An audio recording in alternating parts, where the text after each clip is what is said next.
I set up a medical clinic in Newark and worked there for about 20 years. It provided medical services to people with HIV and all sorts of health issues who were poor, and it was all for free and helpful in Newark. Since then, I retired, basically. So, but for the past many years, I've been sort of active as a reporter, first in Blue Jersey, Facebook page, which covered the progressive politics in New Jersey.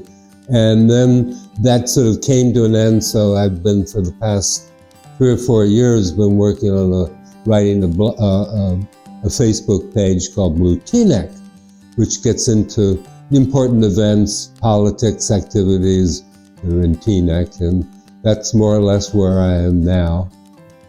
My life and career was being a taxi driver in the city of New York. I had a medallion for 26 years. Oh, you want famous people? You ever hear of Jackie Leonard? I don't know if you heard of them. Jackie Leonard, Howard Cosell, Paul Newman, and President Nixon.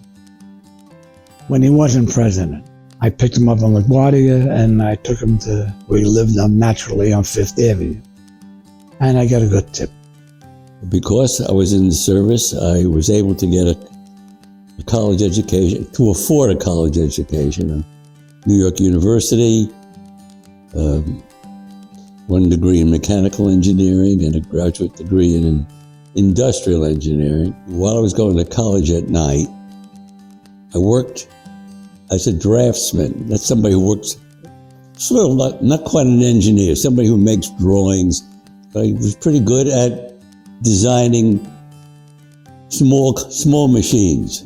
Ultimately, my first machine was for making plastic containers. They weren't very good, but I invented a new technique.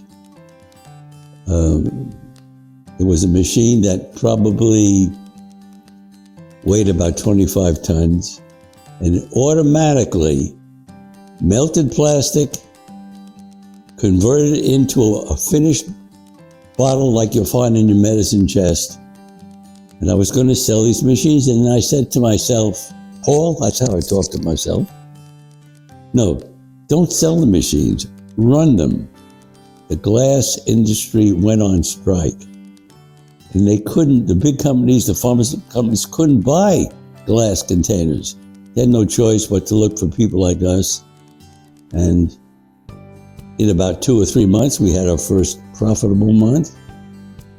And then we could pay ourselves a salary, because up until with it.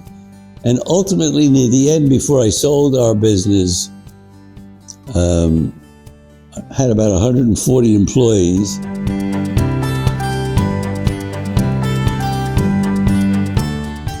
So I started looking at apartments, actually, first.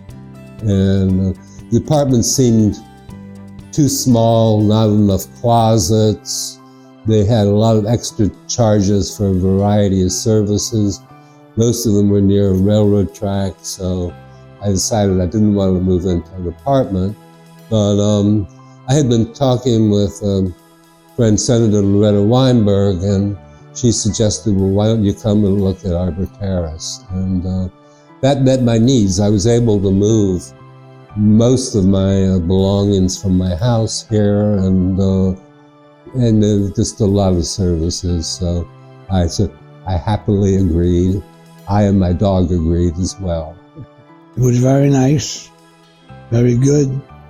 We could have a dinner, we could have steak and salmon every day. The staff, as always, even to this day, are excellent, every one of them. We have reached that point of our life where taking care of a large home and a lot of property is difficult. We love our apartment. Now, we visited a lot of other senior citizens' homes. We lived in one. There is none that have an apartment like ours. We have about 1,500 square feet here. We have a washer and dryer. We control our temperature. You know, it's pretty hot outside. We keep this whatever temperature we want. That's fabulous. I mean, this is the first time for people like me. And I feel like I could stay here for as long as I'm breathing.